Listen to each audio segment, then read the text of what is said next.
All right, it's recording. All right. My name is Mike Park, and we are in my parents' garage where I run a record label called Asian Man Records. So we've been running this label out of the garage for 20 years now. I don't think I would have been able to do it if I didn't have this luxury of having free rent. Just the cost of any kind of space in Northern California is ridiculous. So I've been doing this rent free for 20 years, and that's probably one of the reasons I've been able to survive. But um, it's been an awesome. It's a super cool space, a lot of trees, very peaceful. My mom makes me lunch.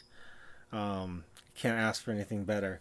But it has its hangups too because you're limited on space, whatever you can fit in the garage. As a collector, I love vinyl. As a businessman, it's a pain in the ass just because it's this big versus this big as a CD. But I mean, I love records. I love like reading the liner notes. I love flipping side A from to side B, putting up the album cover in my room, even though no one knows it's playing except me. It's fun. So this record is from a band called Slapstick.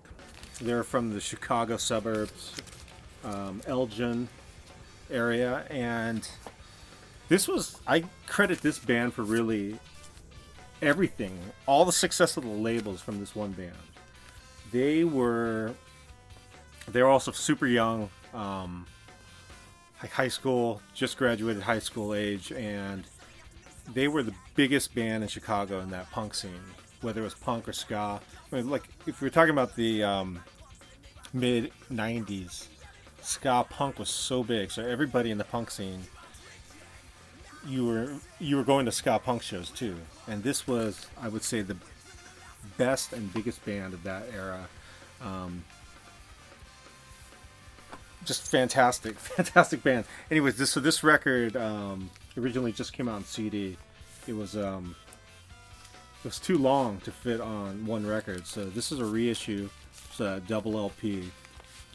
And after this band broke up, they went on to form the Broadways and a band called Tuesday. Those bands broke up and they went on to form Alkaline Trio and the Lawrence Arms. And then other members went on to form Colossal, and another member went on to play with Less Than Jake. So like every member of this band had a successful music career, and it's crazy to look at the Slapstick family tree and just see how much great music they were able to put out and continue to put out. Great record. Now, when you put that record out, was it like immediate success?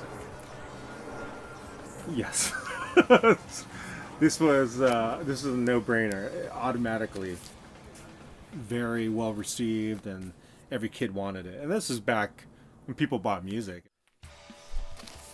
So this is probably the most successful record I ever put out. This was the 34th release, and the first full length by Chicago's Alkaline Trio. I had met them. I was on tour in Chicago in 1998, and I met the rest of the band.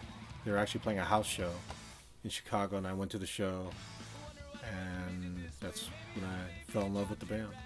We've probably sold around 120,000 of these records. Not all vinyl, CDs and digital sales, but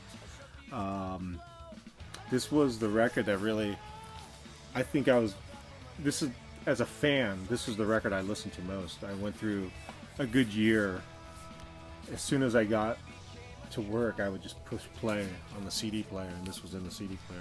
So I listened to this every day, multiple times a day, for a good year. The fact that they recorded this for under $1,000, it's pretty amazing if you think about what bands spend on recording, especially bigger bands. Um, this record is awesome. You can hear the flaws, which I think humanizes the record. The problem with big budget records these days, it sounds so manufactured. Everything is auto-tuned or synced up, where it just sounds like a machine. So this, I really miss the sound of bands that or records that just have some kind of humanity backing it. And this record, I think really is a perfect, one of the most perfect punk records out there, and will go down in history as a classic record. Out of all the releases I've ever put out, this is a band I started from the beginning, and I've never seen a band gain so much momentum faster than this band. When their second record came out, they were actually offered a major label deal on their second record, and they turned it down. Even though I told them to take the deal, they turned it down and said, we're not ready. We want to do another record with you. When that record came out, our phone was ringing off the hook. Like, it was just nonstop. It would just take the order over the phone, put it down, just ring. And I remember the bass player was in town, and I was like, watch. As soon as the phone rang, I would just pick it up and go, Alkaline Trio, and that was the order. That's all the records I got. That's it? That's it. I mean, that's... Do you want me to do more? How much? It's probably... Want to give me that Joyce Manor records? What should I do? What do you want? It's that one right there.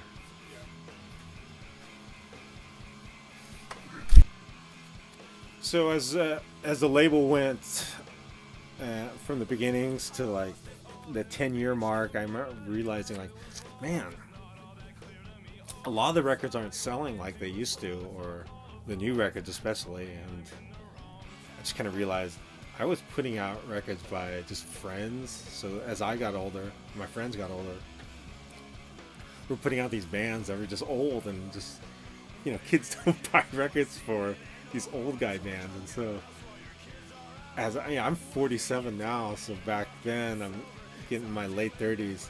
It's hard going to these shows when it's just all young kids, but it's like I gotta start going to these like DIY shows again and just like seeing what kids are listening to.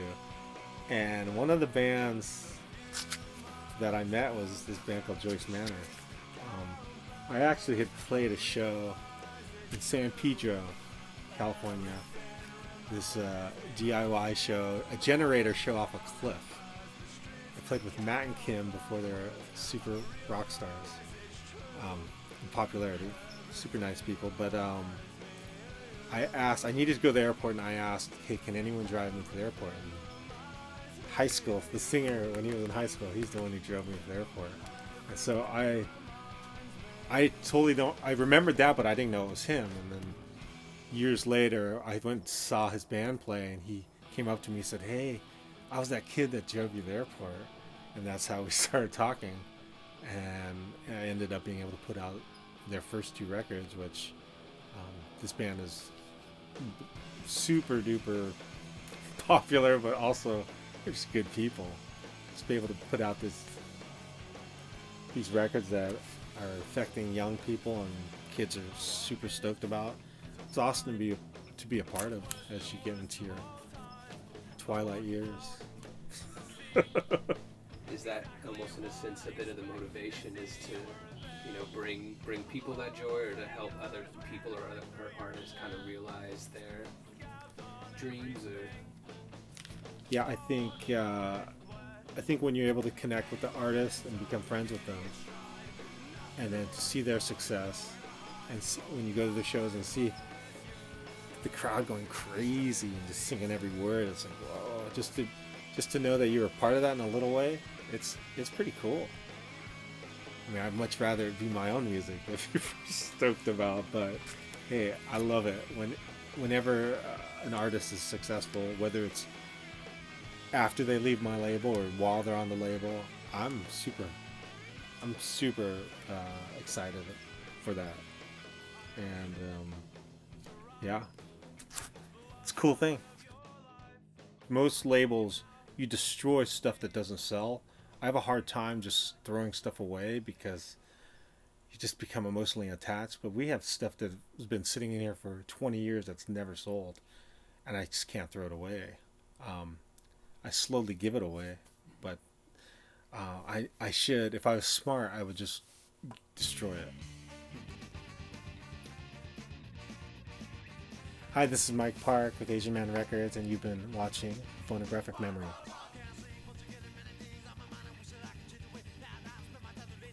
Nice.